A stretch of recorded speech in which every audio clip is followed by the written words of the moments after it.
நேர்கள் அனைவருக்கும் வணக்கம். மற்றொரு இலக்கு நிகழ்ச்சியிலே நாம் உங்கள் அனைவரையும் சந்திப்பதிலே மகிழ்ச்சியாக இருக்கிறது. ஏஐ உங்களுக்கு தெரியும், இந்த ஏஐ என்கின்ற வார்த்தை இப்போது அதிகம் பிரயோகிக்கப்படக்கூடிய ஒரு வார்த்தையாக இருக்கிறது. என்ன இந்த ஏஐ? இன்று இலக்கு நிகழ்ச்சியில் நாங்கள் இந்த விவரங்களை பேசுவதற்காக அழைத்து வந்திருக்கக்கூடியவர், இந்த துறை சார்ந்தவர், இந்த துறையிலே நிபுணத்துவம் பெற்றிருக்கக்கூடிய ஒரு சிறப்பு அதிதி, பேராதனை பல்கலைக்கழகத்தினுடைய கணனி பொறியியல் துறையினுடைய பேராசிரியராகவும், அதே போன்று பல்கலைக்கழகத்தில் இருக்கக்கூடிய பல்வேறு துறைசார் குழுக்கள், நிர்வாகங்கள் இதிலே பணிப்பாளராகவும் பிரதி பணிப்பாளராகவும் பல்வேறு பதவி நிலைகளில் இருந்து சேவையாற்றக்கூடிய ஒருவராக இருக்கிறார் எங்களுடைய ரொஷான் ராகல் அவர்கள். வணக்கம். வணக்கம். உண்மையில் இந்த ஏஐ பற்றி ஒரு சின்னதாக ஒரு விளக்கம் சொல்லுவோம். ஏஐ என்றது ஆர்டிஃபிஷியல் இன்டெலிஜென்ஸ்ன்றது ஒரு புது விஷயம் இல்லை. நாங்கள் கதைக்கிற மாதிரி உண்மையாக இப்போ ரிசர்ச் அதுகளில் நாங்கள் இப்போ 75 வருஷமாக கதைச்சிட்ருக்கோம். ஐடியா இன்டெலிஜென்ஸ் என்ற ஹியூமன் எடுத்தால் எங்களுக்கு இன்டெலிஜென்ஸ் இருக்குன்னு சொல்கிறாங்க.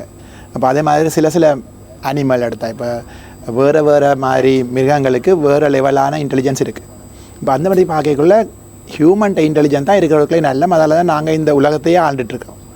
இப்போ இதை ஆர்டிஃபிஷியலாக, அதாவது ஒரு மெஷின் வச்சுக்கொண்டு இதை செய்ய முடியுமா, ஒரு மெஷினுக்கு இந்த ஆக்களை மாதிரி இன்டெலிஜென்ஸ் வருமா என்றது தான் ஆர்டிஃபிஷியல் இன்டெலிஜென்ஸ். இப்போ அதை பற்றி நிறைய ரிசர்ச்சுக்காக நிறைய நிலமாக செஞ்சிட்ருக்காங்க. இப்போ 75 வருஷமாக செஞ்சிட்ருக்காங்க. ஆனால் கிட்டத்தில் தான் வேறு டெக்னிக்ஸை யூஸ் பண்ணி இப்போ கிட்டத்தில் தான் கண்டுபிடிச்சாங்க. இப்போ மெஷின்ஸை ஆக்களை மாதிரி செஞ்சுமென்னு சொன்னால், ஆக்களோட பிரெயின் எப்படி இருக்கோ, எங்களோட மூளை என்ன மாதிரி இருக்கோ அந்த மாதிரி கம்ப்யூட்டர்ஸை செஞ்சுமென்னு சொன்னால், கம்ப்யூட்டர்ஸும் இந்த உலகத்தில் உள்ள டேட்டா அதில் எடுத்து அதை வச்சுக்கொண்டு பழகி ஒரு லேர்ன் பண்ணி அதை வச்சுக்கொண்டு மெஷின்ஸும் இன்டெலிஜென்ஸும் வேறு மெஷினுக்கும் இன்டெலிஜென்ட் இருக்கலாம் என்றதை கண்டுபிடிச்சாங்க. அந்த ஐடியா வச்சு ஒரு 10 வருஷமாக அந்த மெஷின் டேட்டா வச்சுக்கொண்டு எப்படி பழகி ஒரு லேர்ன் பண்ணி ஸ்மார்ட்டாக இன்டெலிஜென்ட்டாக வேலை செய்யுமென்றது தான் மெஷின் இன்டெலிஜென்ஸ். ஆர்டிஃபிஷியல் இன்டெலிஜென்ஸ் ரியலானது இல்லை, ஆர்டிஃபிஷியலானது.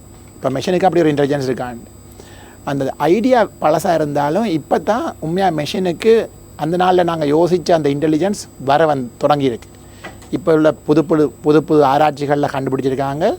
மெஷின்ஸ் ஆக்களை மாதிரி சில விஷயங்கள் ஆக்களை விட நல்லா செய்யக்கூடிய மாதிரி வந்துட்டு, அதால் இப்போ மெஷினுக்கும் இன்டெலிஜென்ஸ் இருக்குது என்று முடிவெடுத்திருக்காங்க. அந்த இடத்துல நாங்கள் இப்போ இருக்கோம். மொபைல் நீங்கள் சொல்கிற மாதிரி இந்த மொபைலே கிட்டத்தட்ட ஏஐ தான். ஆனால் இப்போ அது கொஞ்சம் அட்வான்ஸாக போயிருக்கு. அப்படிங்கிறனால தான் இப்போ அதிகம் பேசுகிறோம். உண்மையில் இந்த ஏஐ இலங்கை இப்போ அதிகமாக பேசிகிட்ருக்கு. இப்போ நம்ம பேச ஆரம்பிச்சிருக்கிறது ஆரம்ப கட்டம் அப்படின்னாலும் இது வரவேற்கக்கூடிய ஒரு நிலையில் இருக்குன்னு தான் எல்லோரும் சொல்கிறாங்க. நீங்கள் என்ன நினைக்கிறீங்க? இது லேட்னு நினைக்கிறீங்களா இல்லை சரியான ஸ்டார்ட்னு நினைக்கிறீங்களா? இலங்கை மாதிரி ஒரு நாடு எடுத்து பார்த்தோம்னு சொன்னால் ஏஐட ஸ்டார்ட் கொஞ்சம் லேட் தான்.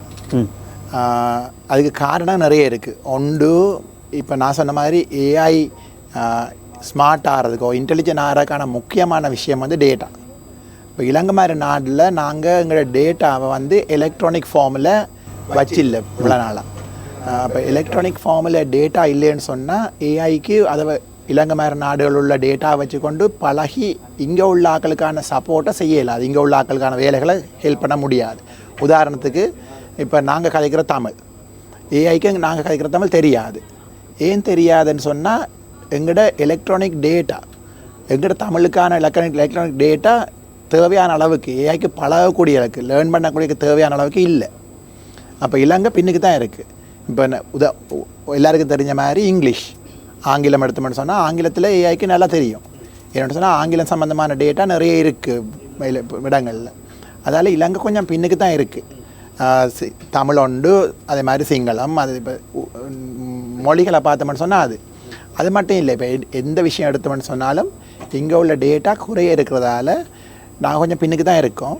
ஆனால் இந்த டைமில் ஸ்டார்ட் பண்ண ஏர்லியஸ்ட் பாசிபிள் ஸ்டார்ட் பண்ணுறது நல்ல. அதால் இப்போ ஸ்டார்ட் பண்ணுறது ஓகே. ஏன்னா நிறைய நாடுகள் இன்னும் இப்போ தான் ஸ்டார்ட் பண்ணுது. ஆனால் ஒரு குறிப்பிட்ட நாடுகள் ஒரு 15 நாடு எடுத்து பார்த்தோம்னா அவங்க முதலே யோசித்து இந்த மாதிரிலாம் வரப்போன்னு தெரிஞ்சு ஒரு 15-20 வருஷத்துக்கு முதலே ஸ்டார்ட் பண்ணிட்டாங்க. என்னென்ன மொழிகள் அந்த மாதிரி இப்போதைக்கு அந்த பட்டியலில் இருக்கக்கூடிய மொழிகள்? இங்கிலீஷ் இருக்குது. இங்கிலீஷ் கண்டிப்பாக. அதுக்கு பிறகு இப்போ இங்கிலீஷ் சம்மந்தப்பட்ட நாடுகள்னு பார்த்தோம்னு சொன்னால் யூரோப்பில் உள்ள நாடுகள் எல்லாம், நார்த் அமெரிக்கா, அதுக்கப்புறம் ஆஃப்ரிக்காவில் சவுத் ஆஃப்ரிக்கா மாதிரி நாடுகள், ஆசியா எடுத்து பார்த்தோம்னு சொன்னால் சிங்கப்பூர் அந்த மாதிரி நாடுகள், ஹாங்காங் மாதிரி நாடுகளில் வந்து இங்கிலீஷ் தான் யூஸ் பண்ணிட்டு இருந்தாங்க. அதெல்லாம் அவங்களுக்கு பிரச்சனை இல்லை, அது முதலே இருக்குது. அதை தவிர இப்போ முக்கியமான இங்கிலீஷை விட வெளியில் உள்ள மொழிகள்னு பார்த்தோம்னு சொன்னால் சைனீஸ். இப்போ சைனீஸுக்கு அவங்களும் இதை முதலே யோசிச்சு ஒரு இப்போ உலகத்திலேயே முதலாக ஏஐ சம்மந்தமான பாலிசிகளை கொண்டு வந்த நாடு வந்து சைனா. அவங்க ஒரு 10 வருஷத்துக்கு மேலே கொண்டு வந்துட்டாங்க. இப்போ மற்ற நாடுகள், இப்போ யூரோப் மாதிரி நாடுகள் எல்லாம் அதுக்கு பிறகு தான் கொண்டு வருவாங்க. இப்போ அந்த மாதிரியான விஷயங்களால் இப்போ சைனா நிறைய செஞ்சுருக்காங்க அவங்கள மொழிகளில் செய்யக்கூடிய மாதிரி. அதை மாதிரியான நாடுகள் மற்றது இப்போ மலேசியா, மலே மாதிரி, தாய் அந்த மாதிரி மொழிகளில் இப்போ ஒரு கடந்த ஒரு 4-5 வருஷங்களாக அவங்கள செஞ்சிட்ருக்காங்க கூட. அப்போ அந்த ஆர்டரில் தமிழ் முன்னுக்கு இல்லை. இப்போ இந்தியா ஹிந்தி, இப்போ இந்தியா தமிழ்னு ட்ரை பண்ணுறாங்க. ஆனால் இப்போ இந்தியாவில் ஹிந்தி கூட இருக்கிற ஹிந்தி முன்னுக்கு ட்ரை பண்ணுறாங்க. இப்போ தமிழ் சிங்களம் எல்லாம் செய்யணும் பின்னுக்கு தான் இருக்குது. இப்போ சிங்கள மொழி, இப்போ நம்ம நாட்டை பொறுத்த வரைக்கும் 2 மொழிகள் பிரதான மொழிகள்.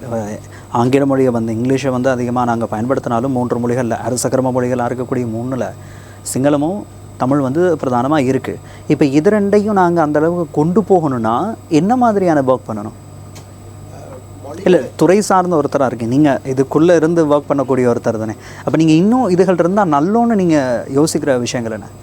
அதான் இப்போ மொழிகள் எடுத்து ஓகே ஒரு படி பின்னுக்கு எடுத்ததை பற்றி யோசிச்சோம்னு சொன்னால், உண்மையாக 10 வருஷத்துக்கு முதல்ல நாங்கள் ரிசர்ச் செய்யக்குள்ளையோ யாவது இப்படியான ஏஐ சிஸ்டங்கள் செய்யக்குள்ளே யோசித்தது வந்து எங்களுக்கான ஒரு ஏஐ சிஸ்டம் செய்யணும்னு சொன்னால் நாங்கள் அந்த சிஸ்டத்தை ஃபுல்லாக நாங்கள் பில்ட் பண்ணணும். நாங்கள் இந்த ஏஐ மாடலை, கம்ப்யூட்டரை அதெல்லாம் நாங்களே செய்யணும்னு தான் யோசித்தோம். ஆனால் அது இப்போ மாறிக்கொண்டு வருது. இப்போ இந்த பெரிய பெரிய கம்பெனிஸ், இப்போ நாங்கள் உங்களுக்கு தெரியும் ChatGPT சரியான பாப்புலர். அந்த கம்பெனி வந்து OpenAI, அதே மாதிரி கூகுள் அவங்களோட ஜெமினாய் ஒரு டூல் வச்சுருக்கு. அதே மாதிரி மைக்ரோசாஃப்ட் அவங்களோட வச்சுருக்குது கோபைலட்னு சொல்லி. இப்போ இந்த மாதிரி டூல்கள் வந்து இப்போ ஏஐயை டெமோக்ரட்டைஸ் பண்ணி, அதாவது நாங்கள் ஏஐயை பில்ட் பண்ண தேவையில்லை, எங்களோட டேட்டா இருந்தால் அவங்க எடுத்துக்கொள்வாங்க. ஓகே, அப்படி மாறிட்டு போகுது அப்போ விஷயம். இப்போ வந்து நாங்கள் ஏஐ சிஸ்டம் பில்ட் பண்ணணும் வண்டி இல்லை. 10 வருஷத்துக்கு மேலே நாங்கள் யோசிச்சு நாங்கள் பில்ட் பண்ணணும். இப்போ எங்களுக்கு தேவையான நாங்கள் ஏஐ சிஸ்டமோட பில்ட் பண்ணணும்னு சொல்லி.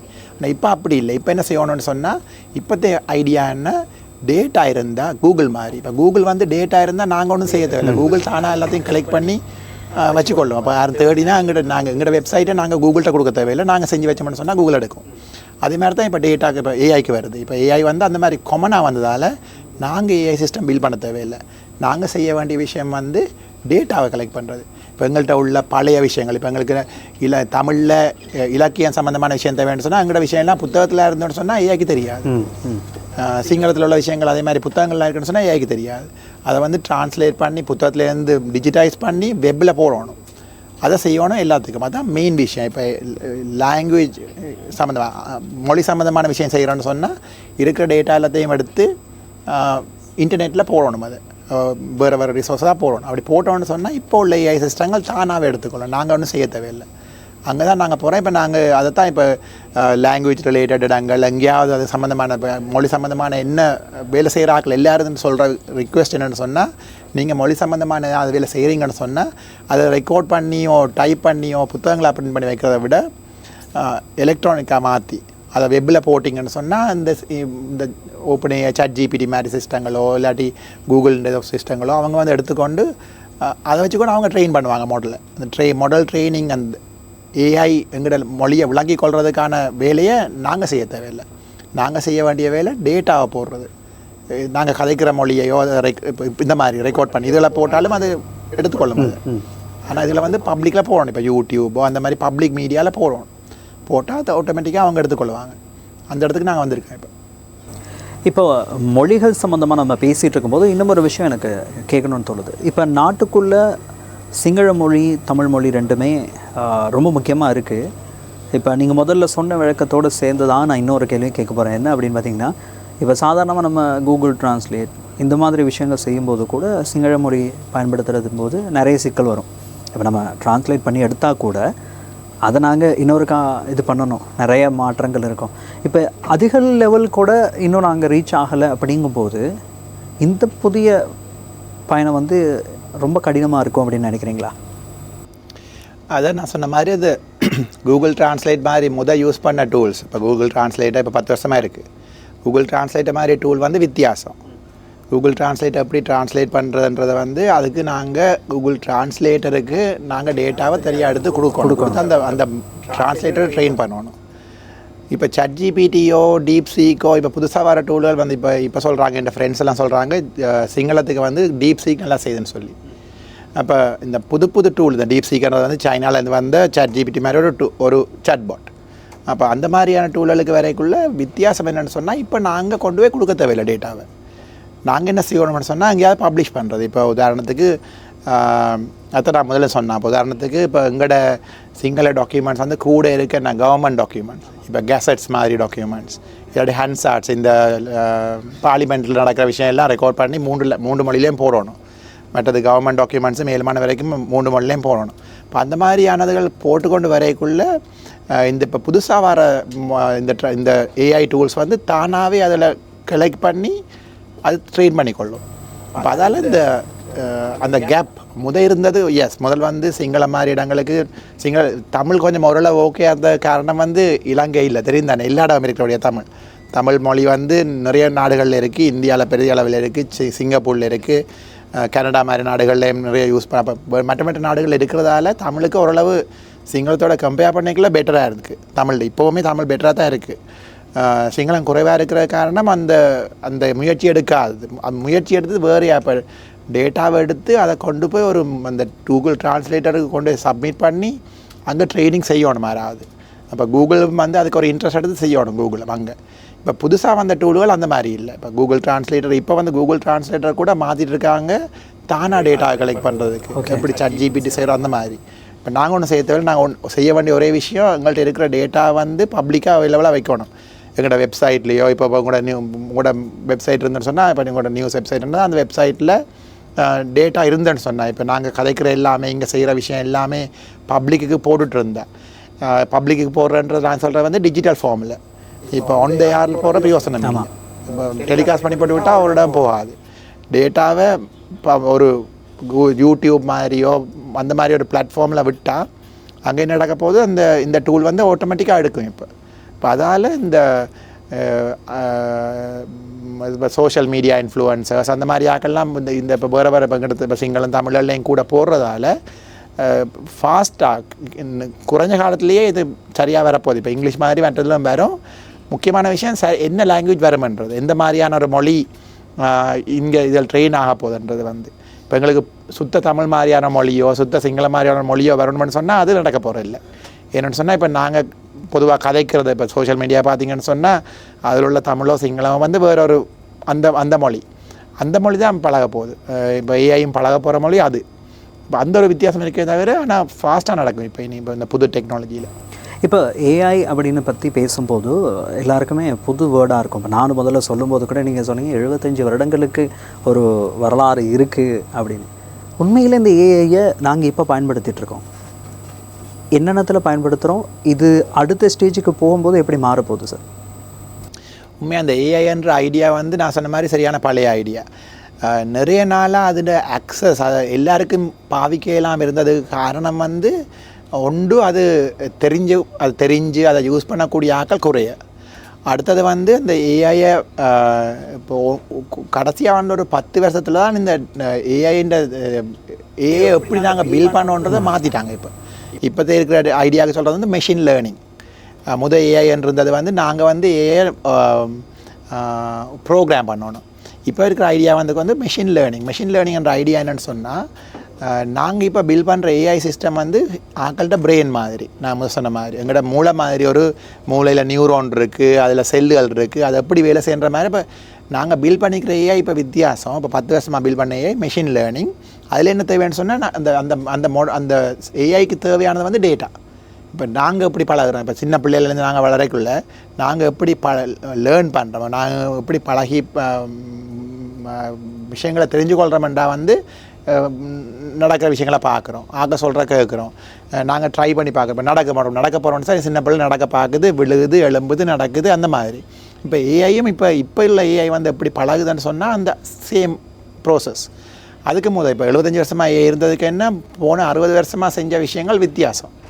அப்போ முதல் நாங்கள் யோசிச்சோம்னு சொன்னால் ஓகே ஏஐ ப்ரோக்ராம் பண்ணலாம், இதெல்லாம் செய்கிறதுக்கு ஏஐக்கு ப்ரோக்ராம் எழுதணும்னு சொல்லி. இப்போ அதை மாற்றி போட்டு இப்போ என்ன சொன்னாங்கன்னா ஏஐக்கு ப்ரோக்ராம் எழுத தேவையில்லை, ஏஐன்ற ப்ரோக்ராம் வந்து எங்களோட பிரெயின் மாதிரி செஞ்சு விடுவோம்.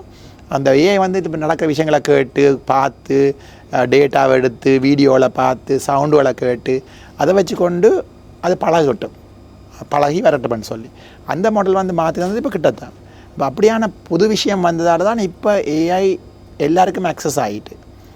இப்போ ஏஐக்கு நான் சொன்ன மாதிரி ஏஐக்கு அக்சஸ் செய்வேன்னு சொன்னால் என்ன செய்யணும், இப்போ நான் கழிச்சது வந்து லாங்குவேஜ். இப்போ லாங்குவேஜ் விட்டு வேறு ஒரு டொமைனுக்கு போவோமே, மெடிசின் மாதிரி ஒரு டொமைனில் ஏஐ நிறைய இப்போ யூஸ் ஆகுது. உதாரணத்துக்கு இப்போ மெடிசன் எடுத்தோம்னு சொன்னால் மெடிசனில் நிறைய நாளாக டிஜிட்டைஸ் பண்ணிக்கிறது எலக்ட்ரானிக் ஃபார்மில் இருக்கிற ஒரு சாமான் வந்து எக்ஸ்ரேஸ். இப்போ எக்ஸ்ரேஸோ இந்த இமேஜிங், இப்போ ஹாஸ்பிட்டலில் போனீங்கன்னா இமேஜிங் யூனிட் ஒன்று இருக்குது, எந்த ஹாஸ்பிட்டலில் போனாலும் இருக்குது. இப்போ எம்ஆர்ஐ மாதிரியானதுகள் வேறு different type of imaging, X ray எடுக்கிறேன் இருக்குது, எம்ஆர்ஐ எடுக்கிறேன் இருக்குது, வேறு டைப்பில் இருக்குது, சிடி ஸ்கேன் இருக்குது, அந்த மாதிரி வேறு ஸ்கேனிங் இருக்குது. இந்த இதுகளெல்லாம் எக்ஸ்பென்சிவ் டூல்கள் எடுக்கிறதால போன ஒரு 15-20 வருஷமாக இந்த எந்த ஹாஸ்பிட்டல் எடுத்தாலும் இதெல்லாம் எடுக்கிறது வந்து டிஜிட்டல் ஃபார்ம். அது டிஜிட்டல் ஃபார்மை மாற நிறைய நாளாக. இப்போ அதால் அது டிஜிட்டல் ஃபார்மில் இருக்கிறதால அதில் வந்து ஏஐக்கு ஈஸியாக ஆக்சஸ் கொடுக்கக்கூடியதாக வந்துட்டு. அப்போ இப்போ ஒரு எக்ஸ்ரே வச்சுக்கொண்டு அதில் ஏதாவது பிரச்சனை இருக்கா ரெண்டு கண்டுபிடிக்கிற, இப்போ ஒரு கேன்சர் இருக்கா, இல்லாட்டி ஒரு போன் ஒன்று உடைஞ்சிருக்கா, அந்த மாதிரியாக பார்க்க. இப்போ எம்ஆர்ஐண்டா கேன்சர், இப்போ எக்ஸ்ரேன்னு சொன்னால் போன் உடைஞ்சிருக்கா, அந்த மாதிரி பார்க்குறதுக்கான ஏஐ சிஸ்டம் எல்லாம் இப்போ ஒரு 10-15 வருஷமாக பில்ட் பண்ண தொடங்கிட்டாங்க. அப்போ அது உதாரணத்துக்கு அப்படி எடுத்துக்கொள்ளலாம். அப்போ அதுக்கு காரணம் வந்து அதில் உள்ள அந்த இமேஜஸ் எல்லாம் டிஜிட்டல் ஃபார்ம்லேயே தான் இருக்குது முன்னக்கு. இப்போ டிஜிட்டல் ஃபார்ம்லாம் யூஸ் பண்ணி இப்போ உங்களுக்கு நீங்கள் இப்போ ஹாஸ்பிட்டலில் போய் ஒரு எம்ஆர்ஐ ஒன்று எடுத்தீங்கன்னு சொன்னால் உங்களுக்கு இப்போ ஒரு ஃபைல் தான் தர போகிறாங்க. இப்போ பிரிண்ட் பண்ணிலாம் தார இல்லை, இப்போ எல்லாம் ஃபைல்கள் தான் தராங்க. அப்போ டிஜிட்டல் ஃபார்ம் இப்போ இல்லை. இப்போ அந்த மிஷின்ஸ் எல்லாம் எக்ஸ்பென்சிவ் மிஷின்ஸ் இருந்ததால் நிறைய நாளாகவே அது டிஜிட்டல் ஃபார்ம்லாம் இருக்குது இப்போ 15 வருஷமாக. அப்போ ஹெல்த் கேர் மாதிரி ஃபீல்டில் எக்ஸ்ரேஸ் ரிலேட்டட், இப்போ ரேடியோலஜியோ ரேடியோகிராஃபி அந்த எக்ஸ்ரேயை வச்சுக்கொண்டு நிபுணர்கள் இருக்கிறாங்க தானே, அந்த எக்ஸ்ரேயை படித்து விளங்கிக் கொள்வது, அதை விட இப்போ ஏஐ சிஸ்டம் வந்து பெட்டராக செய்யுது.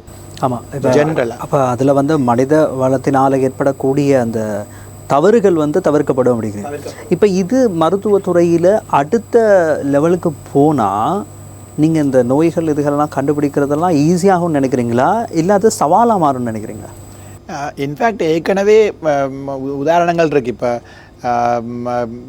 யூஎஸ்ல அங்கே இடத்துல ஒரு ஒரு ஒரு சின்ன பிள்ளையோட ஒரு வருத்தம் உண்டு, டாக்டர்ஸ் 4 வருஷமாக கண்டுபிடிக்கலாம் இருந்திருக்காங்க. இந்த ஸ்கேன் எல்லாம் பார்த்து கண்டுபிடிக்கிறது முதல் முறைப்படி பார்த்து ஸ்கேன் எல்லாம் பார்த்து டாக்டர்ஸ்கிட்ட கொடுத்து எக்ஸ்பர்ட்ஸ்கிட்ட கொடுத்து அவங்க கண்டுபிடிக்க.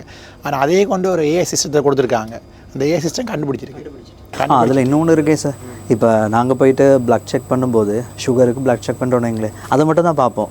இல்லாட்டி இன்னொரு வருத்தத்துக்காக இப்போ ஒரு கோணத்தில் மட்டும்தான் டாக்டர்ஸ் அதை இது பண்ணுவாங்க. ஆனால் ஒவ்வொரு துறை சார்ந்த டாக்டர்ஸாக இருப்பாங்க. இப்போ இதில் பார்க்கும்போது எல்லாமே இது பண்ண போகுது, அது ஒரு நன்மையான விஷயம் தான். என்ன இப்போ இதுண்ட பயன்பாடுகள் எல்லாம் நம்ம நாட்டுக்கு எப்போ வரும்? நான் சொன்ன மாதிரி இந்த மெடிசன் மாதிரி ஒரு ஃபீல்டில் இந்த எக்யூப்மெண்ட்ஸ் எல்லாம் எக்ஸ்பென்சிவான எக்யூப்மெண்ட்ஸ், அதில் தான் நம்ம மெடிக்கல் இதெல்லாம் வந்து எக்ஸ்பென்சிவாக இருக்குது. இப்போ டெஸ்ட் பண்ணுறேன்னு சொன்னோம், அதெல்லாம் ஏற்கனவே இங்கே வந்திருக்கு. எல்லாருக்கும் அக்சஸ் இருக்காண்டா அது வேறு பிரச்சனை. இப்போ எல்லாருக்கும் எம்ஆர்ஐ போய் எடுக்கலாமான்னு சொன்னால் இல்லை, இங்கே எடுக்கல. அது ஏற்கனவே இருந்ததுகளையே நம்ம நாட்டில் வந்து பெற்றுக்கொள்கிறது கஷ்டமாக இருக்கு. ஏன்னா இப்போ நிறைய ட்ரீட்மெண்ட் பண்ணுறதுக்கு ஒரு மாதத்துக்கு முன்னுக்கே டேட்டும் டைமும் எடுத்து வச்சுட்டு போயிட்டு ட்ரீட் பண்ண வேண்டியது இருக்குது. அதே மாதிரி நிறைய வருத்தத்துக்கான மருந்துகள் கூட பழைய மருந்துகளே தான் இன்னமும் யூஸ் பழைய மருந்து அந்த கொஞ்சம் காலத்துக்கு முன்னுக்கு அறிமுகப்படுத்தப்பட்டதுகள் தான் பயன்படுத்தப்படுது. அப்போ இந்த துறைக்குள்ளே போகணும், இல்லாட்டி இப்போ நவீன இதுக்குள்ளே போகணும் அப்படின்னா நாடு எப்படி சிந்திக்கணும்? அதான் இது வந்து இப்போ மெடிசனுக்கு மட்டும் இல்லை, எல்லா துறைகளும் ஒரு பிரச்சனை. இப்போ உண்மையாக வந்து 2 பக்கத்தில் பார்க்கலாம். இது ஒன்று வந்து இந்த மாதிரி டெக்னாலஜி இப்போ வந்துட்டுருக்கு, நிறைய நாடுகள் இந்த டெக்னாலஜி யூஸ் பண்ணி முன்னுக்கு வர பார்க்குது. உதாரணத்துக்கு ஏஐ மாதிரி ஒரு டெக்னாலஜி எடுத்திங்கன்னு சொன்னால், ஏஐ டெக்னாலஜியால் எஸ்டிமேட் பண்ணிப்பாங்க. வேர்ல்டு எக்கனாமிக் ஃபோரம், இந்த ஃபோரம் ஃபார் எக்கனாமிக், எல்லா ஒவ்வொரு கண்ட்ரி ரெப்ரசன்டேட்டிவ் இருக்காங்க வேர்ல்டு எக்கனாமிக் ஃபோரத்தில். இப்போ வேர்ல்டு எக்கனாமிக் ஃபோரத்தில் இலங்கையை பொறுத்தவரையில் இலங்கை என்ற சென்ட்ரல் பேங்க் கவர்னர் இருப்பேன்.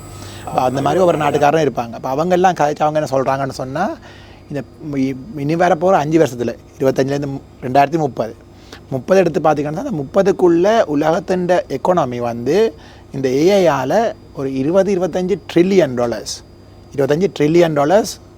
கூட போகுதுன்னு சொல்கிறாங்க. ஏஐ வந்து கண்ட்ரிபியூட் பண்ண போது $25 ட்ரில்லியன். இலங்கையின் எக்கனாமி ஒரு வருஷத்துக்கு பார்த்தீங்கன்னு சொன்னால் 80 பில்லியன். நான் சொல்கிறது 25 ட்ரில்லியன். 25 trillion 25,000 billion. அப்போ நான் என்ன சொல்லுவான்னு சொன்னால் இந்த மாதிரி ஒரு டெக்னாலஜியில் இவ்வளவு எக்கனாமிக்கல் டெவலப்மெண்ட் வரப்போன்னு சொல்லி, அப்போ அதில் ஒரு சின்ன பாட்டாவது எங்களுக்கு வந்துன்னு சொன்னால் இந்த நாட்டையே முழுதான் டெவலப் பண்ணிடலாம்.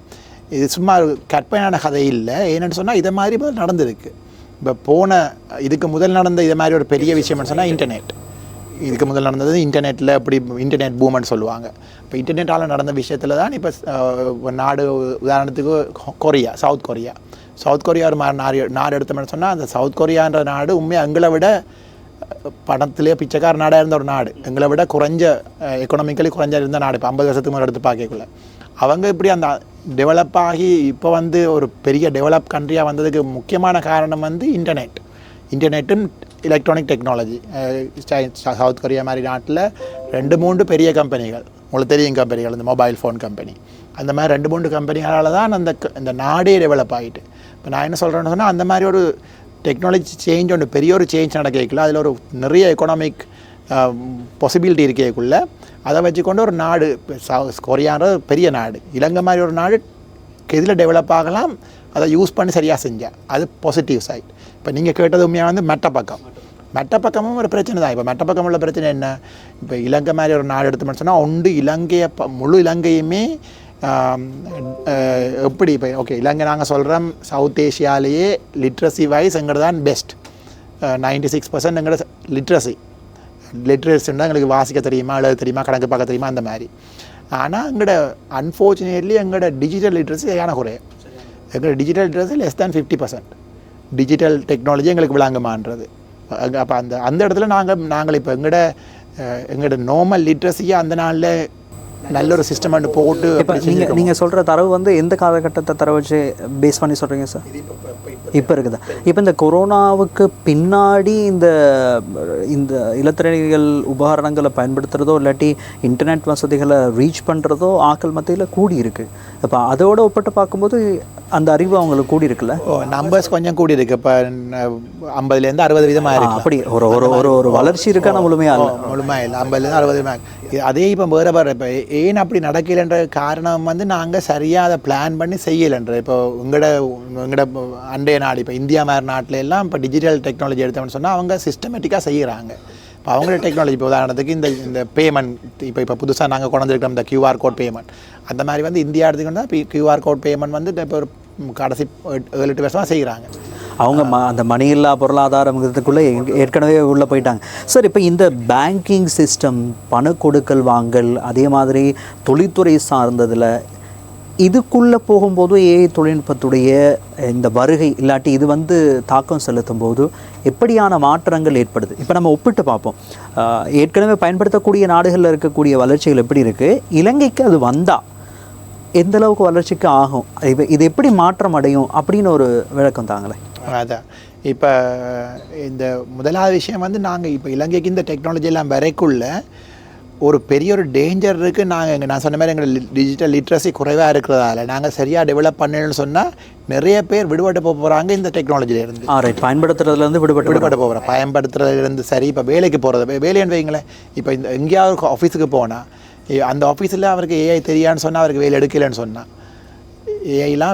வேலை இப்போ அகெயின் இன்னொரு இந்த இன்டர்நேஷ்னல் லேபர் ஆர்கனைசேஷன் சொல்கிறாங்க அவங்களோட எஸ்டிமேஷன் படி 2030 வரைக்குள்ள 60%. ஆனால் உலகத்தில் உள்ள எல்லா வேலைக்கும் ஏஐ தேவைப்படும் 60%.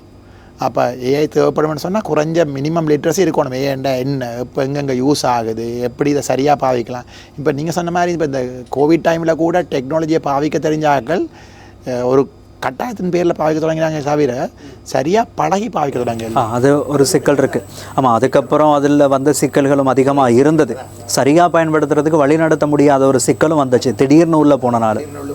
அதே பிரச்சனை ஏஐக்கும் வர சான்ஸ் இருக்குது. என்னென்னு சொன்னால் இப்போ டிஜிட்டல் டெக்னாலஜியோட ஏஐ இன்னும் கொஞ்சம் கூட கஷ்டமானது. அப்போ சிஸ்டமேட்டிக்காக பழக்காமல் விட்டோம்னு சொன்னால் அதுக்குள்ளே போய்க்குள்ளே வர சிக்கல்கள் கூடவே இருக்கும். அதால் வர இந்த நெகட்டிவ் பிரச்சனைகள் எல்லாம் இப்போ ஏஐ வந்து ஒரு நல்ல டெக்னாலஜியாக இருந்து எவ்வளவு நல்லது செய்யுதோ அதே அளவு அது கூடாதுன்னு செய்யலாம். ஏன்னு சொன்னால் இந்த ஏஐ வச்சுக்கொண்டு எல்லாம் ஃபாஸ்ட்டாக செய்யலாம். இப்போ ரிசர்ச்சுகள் செஞ்சு கண்டுபிடிச்சிருக்காங்க, ஏஐ வச்சு வேலை செய்யக்குள்ளே நாங்கள் செய்கிற வேலைகளை ஆக குறைஞ்சது 2 அல்லது 3 மடங்கு ஃபாஸ்ட்டாக செய்யலாம்னு சொல்லி. ஆக குறைஞ்சது 2லேருந்து 3 மடங்கு. அப்போ அது வந்து நல்ல விஷயத்துக்கு.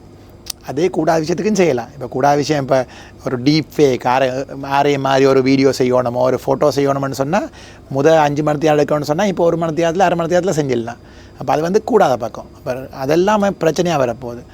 அடுத்தது இப்போ நீங்கள் கேட்ட கேள்விக்கு வேலைகள் இந்த ஜென்ரலாக என்ன இப்போ இந்த டெக்னாலஜிலாம் இங்கே வரப்போகுதுன்னு சொன்னால், இப்போ நாங்கள் ரெடியாக இல்லாமல் இருந்தோம்னு சொன்னால் நிறைய பேருக்கு கஷ்டம் கூட போகுது. இந்த நாங்கள் சொல்கிறோம் டிஜிட்டல் டிவைடுன்னு சொல்கிறேன். இப்போ எவ்வளோ பேர் இப்போ இலங்கை இப்போ வெளிநாடுகளோட பார்க்கல நாங்கள் வந்து எங்களோட டிஜிட்டல் டிவைட் இப்போ பெருசாக இருக்குது. இப்போ நாங்கள் 30-40% தான் ஒழுங்காக டெக்னாலஜி தெரிஞ்சாக்கள் இருக்காங்க, தெரியாதாக்கள் நிறைய பேர் இருக்காங்க. இப்போ சிங்கப்பூர் ஒரு மாதிரி நாடு எடுத்துன்னு சொன்னால் அங்கே எல்லோரும் தெரிஞ்சிருக்காங்க. அப்போ அந்த வித்தியாசம் இப்போ இருக்குது. அப்போ இனி உங்கள் உள்ளுக்குள்ளேயும் பார்த்தோம்னு சொன்னால் இப்போ இங்கே மேபி கொழும்பு மாதிரி இடங்களில் உள்ள ஆக்களுக்கு கூட தெரிஞ்சிருக்கும், பிள்ளைகளுக்கும் சரி ஸ்கூல்லேயும் சரி வீடுகள்லேயும் சரி கூட தெரிஞ்சிருக்கும். அப்போ அதே வேறு இன்னொரு ரத்னபுரம் மாதிரி ஒரு ஊரில் எடுத்து பார்த்தோம்னா குறையத்தான் இருக்க போகுது. இப்போ இது வந்து உண்மையிலே கவனிக்க வேண்டிய ஒரு விஷயம் தானே சார். இப்போ ஒரு உலகமே ஒரு பாதையில் போகுது, அந்த பாதையில் அந்த இலக்கை அடைகிறதுக்கு நாங்கள் எத்தனிக்கும் போது நாட்டில் இருக்கக்கூடிய பெருந்தொகையான மக்களுக்கு அதை ரீச் பண்ணிக்க முடியலை, அதுக்கான அறிவு அவங்களுக்கு இல்லைன்னா அதை ஏற்படுத்த வேண்டிய ஒரு தேவையும் இருக்குல்ல. அவங்களுக்கு இல்லைன்னு ஒதுக்கிட்டு போக முடியாதுல்ல, அவங்களுக்கு ஏற்படுத்த வேண்டிய கடப்பாடும் இருக்குல்ல. இதை நீங்கள் எப்படி பார்க்குறீங்க? அவங்கள கொண்டு போய் சேர்க்கறதுக்கான வழிமுறை என்ன? இப்போ நான் ஒட்டுமொத்தமாக அந்த ரொம்ப பின்தங்கின ஏரியாவுக்கு போகாட்டியும் கூட போகணும், ஒரு மட்டத்துக்கு ஒரு 60 இல்லாட்டி ஒரு 70 ஒரு ஒரு ஒரு ஒரு வீதத்துக்கு சரி இந்த துறையை கொண்டு போயிடணும், இந்த விஷயத்தை கொண்டு போயிடணும் அப்படின்னா என்ன ஆங்கிளில் திங்க் பண்ணணும்? உண்மையாக நான் பர்சனலி நான் என்ன யோசிக்கிறேன்னு சொன்னால், இலங்கை மாதிரி ஒரு நாட்டில் இதை கொண்டு வரது அவ்வளோ கஷ்டம் இல்லை. முக்கியமான காரணம் வந்து நாங்கள் எங்களோட கல்ச்சர் நாங்கள் எல்லாரும் ஜென்ரலாக இலங்கை எடுத்தோம்னு சொன்னால் நாங்கள் கொஞ்சம் இந்த வேலைகளுக்கோ படிப்புக்கோ முக்கியத்துவம் கொடுக்குற ஒரு நாடு. அதனால தான் முதலுமே நாங்கள் இப்போ இந்த எங்களோட சவுத் ஏஷியாவில் எடுத்தாலும் எங்களோட லிட்ரஸி வந்து நல்லா இருக்கிறதுக்கு காரணம் வந்து நாங்கள் படிப்புக்கு அதுக்கு முக்கியத்துவம் கொடுக்குற ஒரு கல்ச்சர். அப்போ அதால் இந்த முடியாத விஷயம் இல்லை செய்ய போகிறது, இது முடியக்கூடிய விஷயந்தான் நாங்கள் செய்கிறது. ஆனால் என்ன இதெல்லாம் செய்கிறதுக்கு ஒரு கவர்மெண்ட்ல இருந்தோ ஒரு பாலிசி சரியாகவோ இந்த ஒரு சிஸ்டமேட்டிக்காக செய்யணும் கொஞ்சம். அப்போ தான் எல்லாரையும் அடைய முடியும். உண்மையாக எங்களோட மினிஸ்டர்ஸோ எங்களோட மினிஸ்ட்ரியோ இப்போ கிட்டத்தில் நடந்த ப்ரோக்ராம்களில் கூட அவங்க சொல்கிறாங்க என்ன, நாங்கள் எல்லாரையுமே ட்ரை பண்ணுறோம். இப்போ சில விஷயங்கள் எல்லாருக்கும் செய்யலாம் ஈஸியாக. இப்போ ஃபார் எக்ஸாம்பிள் இப்போ கூகுள் இப்போ கிட்டத்தில் வந்து எல்லாருக்கும் இந்த இது கொடுக்க போகுது, என்ன ஏஐ டூல் கொடுக்க போகுது, இலவசமாக கல்வித்துறைக்கு தரேன்னு சொல்லி ஒத்துட்டு. இன்னொன்று டிஜிட்டல் பொருளாதாரங்கிற ஒரு மினிஸ்ட்ரியே இப்போ இருக்கக்கூடிய அரசாங்கத்தினோட தான் வந்துச்சு. இதுக்கு முன்னுக்கு அதை வந்து போய் சேர்க்கல, அது ஒரு கல்வித்துறைக்குள்ளே ரீச் பண்ணி கொண்டு போகலான்னு எழுதி இப்போ பொருளாதாரத்தை டிஜிட்டல் மயப்படுத்துகிற ஒரு விஷயமே இப்போ தான் திங்க் பண்ணப்பட்டிருக்கு. ஸோ அந்த ஆங்கிளில் பார்க்கும்போது கொஞ்சம் ரிஸ்க்கு தான். ஆனால் குறுகிய காலத்துக்குள்ளே இதை போய் அடையணும்னா இன்னும் கொஞ்சம் அரசாங்கமோ இல்லாட்டி அரசு நிறுவனங்களோ அதிகமாக உழைக்கணும் அப்படிங்கிற ஒரு இது இருக்குது. ஆனால் இதுக்கான நிதி ஒதுக்கீடுகளும் கூடுதலாக இருக்கணும். ஏன்னா இப்போ இருக்கக்கூடிய டிவைசஸ் இதுகள் எல்லாமே இதுக்கு பயன்படுமான்னு தெரில. அப்போ புதுசாக இன்னொரு ஆங்கிளில் யோசிக்கும் போது அதுக்கான செலவுகளும் அதிகரிக்கத்தான் போகுது. ஸோ இந்த திட்டங்களையும் யோசிக்கணும். சரி, அடுத்த விஷயம், இப்போ இந்த ஏஐ அப்படிங்கிற ஒரு விஷயத்தை நாங்கள் இப்போ சாதாரணமாக பயன்படுத்திகிட்ருக்கோம். இப்போ இதை பார்த்துட்ருக்கக்கூடியவங்களுக்கு நாங்கள் பயன்படுத்துகிற எதெல்லாம் ஏஐயாக இருக்குது, இது அட்வான்ஸாக எப்படி வரப்போகுது? இப்போ நாங்கள் பாவிக்கிற விஷயங்களில் இதிலெல்லாம் ஏஐ இருக்குது. உங்களோட மொபைல் ஃபோன், நீங்கள் ஆரம்பத்தில் சொன்ன மாதிரி உங்களோட மொபைல் ஃபோனில் நீங்கள் பாவிக்கிற முக்கால்வாசி ஆப்பில் இப்போ ஏஐ இருக்குது. உதாரணத்துக்கு இப்போ நீங்கள் TikTok one of the popular app, அதில் எடுத்துக்க சொன்னால் டிக்டாக் எப்படி உங்களுக்கு அடுத்த வர போகிற வீடியோ காட்டுறன்றது ஏஐ. என்னென்னு சொன்னால் இப்போ டிக்டாக்கோ யூடியூபோ ரீல்ஸோ இதெல்லாம் ஒவ்வொரு மனத்தியாலத்துக்கும் ஆயிரக்கணக்கான மனத்தியாலமான வீடியோ அப்லோட் பண்ணி கொண்டு இருக்கு எல்லாரும். ஒவ்வொரு இப்போ தனி மனிதர்கள் தானே இதை அப்லோட் பண்ணுறாங்க, பார்த்துட்டு இருக்கவங்களே எல்லாமே டிக்டாக் இதுதான் இப்போ எல்லார் கையிலுமே இருக்கும், எல்லாரும் அப்லோட் பண்ணுறாங்க. அப்போ அதிலிருந்து எந்த வீடியோவை யாருக்கு காட்டணுமன்றது ஃபுல்லாக செய்து இப்போ ஏஐ தான் டிசைட் பண்ணது. எந்த வீடியோவாக யாருக்கு ஒரு ஆள்லேருந்து ஆக்கிலிருந்து செய்யக்கூடிய விஷயம் இல்லை அது. இப்போ அதை ஏஐ எப்படி செய்யுதுன்னு சொன்னால், இப்போ நீங்கள் எந்த வீடியோவை பார்க்குறீங்க, எவ்வளோ டைம் ஒரு வீடியோவை பார்ப்பீங்க, எந்தெந்த வீடியோ நீங்கள் நேற்று முதல்லாம் பார்த்தீங்க, கிழமை நாளில் என்ன வீடியோ பார்ப்பீங்க, வீக்கெண்டில் என்ன வீடியோ பார்ப்பீங்க, இரவு நேரத்தில் என்ன வீடியோ பார்ப்பீங்க, பகல் நேரத்தில் என்ன வீடியோ பார்ப்பீங்க, இதெல்லாம் பார்த்து ஏஐ டிசைட் பண்ணும் ஓகே உங்களுக்கு இப்போ இந்த டைமுக்கு இந்த வீடியோ காட்டணும்னு சொல்லி. இப்போ அந்த மாதிரி அதெல்லாம் ஏஐ தான் செய்யுது. உதாரணத்துக்கு அது இப்போ நிறைய சொல்லலாம். அதே மாதிரி இப்போ இன்னொரு மோஸ்ட் பாப்புலர் அப்ளிகேஷன் இங்கே வந்து கூகுள் மேப். இப்போ கூகுள் மேப் நாங்கள் எல்லோரும் யூஸ் பண்ணுறோம் ஒரு இடத்துலேருந்து எடுத்து போகிறதுக்கு. அடுத்தது இப்போ நீங்கள் பார்த்தீங்கன்னா கூகுள் மேப் மாதிரி ஒரு அப்ளிகேஷன் ரீசனபிளி நல்லா வேலை செய்யுது. இப்போ டிராஃபிக் இருந்தால் நல்லா வேலை செய்யுது. எங்களுக்கு தெரியும். இப்போ நான் இப்போ காலையில் கண்டிலேருந்து இங்கே வந்து முன்னெல்லாம் நாங்கள் செஞ்சுட்டு இருக்கும்போது எங்களோட ப்ரொடியூசர் சிரிக்கிறாரு துஜா, முன்னெல்லாம் கொண்டு போயிட்டு வேற எங்கேயோ வாகனத்தை காட்டி விட்டுரும், கொண்டு போயிட்டு ரோடு இல்லாத ஒரு இடத்துல. ஆனால் பட் இப்போ அது இல்லை, நிறைய இப்போ சாதாரணமாக கிளம்ப பொறுத்த வரைக்கும் கூட இப்போ எல்லாருமே அது இல்லாமல் இது பண்ணுறது இல்லையா, யார்ட்டையும் போயிட்டு ட்ரெஸ் கேட்க வேண்டிய விஷயம். அந்தளவுக்கு நாங்கள் ரீச் ஆகிட்டோம் உண்மையில். அந்த மாதிரி இந்த மொபைல் ஃபோனில் உள்ள ஆப்புகள் எல்லாமே அதே மாதிரி இப்போ ஆஃபீஸுகளில் நாங்கள் வந்து இப்போ என்டர் பண்ணுறதுக்கு பாவிக்கிற ஃபிங்கர் பிரிண்ட் சரி, முகத்தை பாவிக்கிற சரி. இப்போ ஃபோனில் கூட நாங்கள் இப்போ முகத்தை வச்சு கொண்டு உள்ளுக்கு லாகின் பண்ணுறது வந்து அது ஏஐ தான். அது இப்போ ஏஐ தான் இங்கே பார்க்க போது. இப்போ நீங்கள் எல்லா நேரம் ஒரே மாதிரி இல்லையே, நீங்கள் ஒரு ஸ்டூடியோவில் இருந்தால் வேறு மாதிரி இருக்க போகிறீங்க, தலைமையில் வட்டிங்கன்னா தான் மாறப்போகுது, கண்ணாடி போட்டிங்கன்னா வேறு. அது எல்லாத்தையுமே பார்த்து ஒரு ஆள் மாதிரி விளங்கி கொள்றதுக்கு வந்து இப்போ யூஸ் பண்ணுறது ஏஐ சிஸ்டம் தான் யூஸ் பண்ணுறாங்க. அந்த மாதிரி ஏஐ அப்ளிகேஷன் எங்கெல்லாம் கம்ப்யூட்டரோ ஒரு மொபைல் ஃபோனோ அதான் ஒரு சின்ன ஒரு டிசிஷன் உண்டு, ஏதாவது ஒரு முடிவொன்று எடுக்குதுன்னு சொன்னால் அங்கே ஏஐ இருக்குது. இப்போ முடிவெடுக்கிறது எல்லாமே ஏஐ தான் செய்யுது அந்த இடங்களில். இப்போ முடிவெடுக்கிறேன்னு சொன்னால் ஓகே, இப்போ நாங்கள் மொபைல் ஃபோனை தூக்கினோம்னு சொன்னால் அதை துறக்கிறோமா இல்லையா. இப்போ உங்களுக்கு முன்னால் இந்த ஃபோனை பிடிச்சா துறக்கக்கூடாது, எனக்கு முன்னால் பிடிச்சா துறக்கணும் ஒரு முடிவு. அந்த மாதிரி முடிவெடுக்கிற இடங்கள்ல எல்லாம் ஏஐ தான் யூஸ் பண்ண போகிறோம். இப்போ முடிவெடுக்கிறது வந்து இப்போ இந்த கூகுள் மேப்பில் பார்த்தோம்னா சேம் விஷயம். கூகுள் மேப்பில் இந்த ரோட் எடுக்கணுமா அந்த ரோட் எடுக்கணுமா, எந்த ரோட்டுக்கு டிராஃபிக் குறைய, எந்த ரோட், அதெல்லாம் முடிவெடுக்கிறது. அந்த முடிவெடுக்கிற விஷயம் எல்லாம் ஏஐ செய்யுது. இப்போ அதால் ஏஐ எங்கே இருக்குதுன்னு சொன்னால் எல்லா இடத்துலையும் இருக்குது. இப்போ நாங்கள் இவ்வளோ நேரமும் பேசுகிறது சார், ஒரு ஏஐ அப்படின்னு நம்ம ஷோ பார்த்துட்டு இருக்கக்கூடியவங்களுக்கு ஒரு விஷயம் தெளிவாக வரணுங்கிறதுக்காக பேசணும். இப்போ தான் நான் உங்களோட துறைக்கு வரேன். அதாவது இந்த ஏஐ அப்படிங்கிறத வந்து மாணவர்கள் மத்தியிலையும் அதே மாதிரி தொழில் சார்ந்தவங்களுக்கும் எப்படி கொண்டு போய் சேர்க்கலாம், இல்லாட்டி அவங்களுக்கு இந்த ஏஐக்குள்ளே உள்ளிருக்கிறதுக்கான வழிகள் என்ன, அவங்க எப்படி இதை கடந்து போகலாங்கிறது தான் உங்களோட துறை.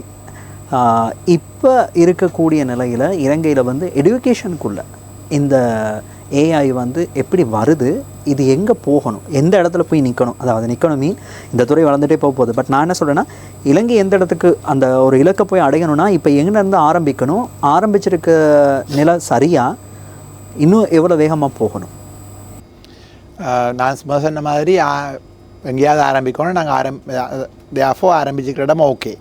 ஆனால் இதை விட ஃபாஸ்ட்டாக போகணும், மற்ற இடங்களை பிடிக்கணும், ஏனைய நாடுகளுக்கு கிட்ட போகணும்னு சொன்னால்.